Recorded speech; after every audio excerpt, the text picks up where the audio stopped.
Taraqqiyot o'quv markazida kuzgi qabul boshlandi.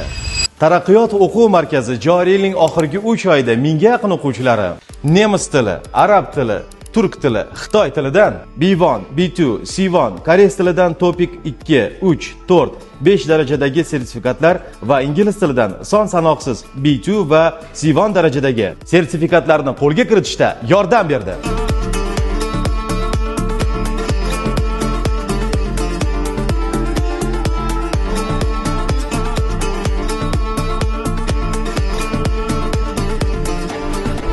Bu natijalar hali hammasi emas. Noyabr-dekabr oylarida yana 300 nafarga yaqin taraqqiyot o'quv markazi bitiruvchilari chet tili fanlaridan imtihon topshirish jarayonida. Siz ham chet tillaridan milliy va xalqaro sertifikatlarni yuqori tajribali ustozlar yordamida qo'lga kiritishni istasangiz, unda hoziroq quyidagi raqamlarga qo'ng'iroq qiling.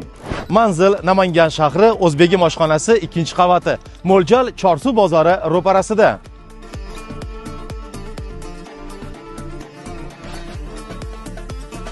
Qisqa muddatda taraqqiyot o'quv markazi bilan kafolatlangan yuqori natijalarni qo'lga kiriting.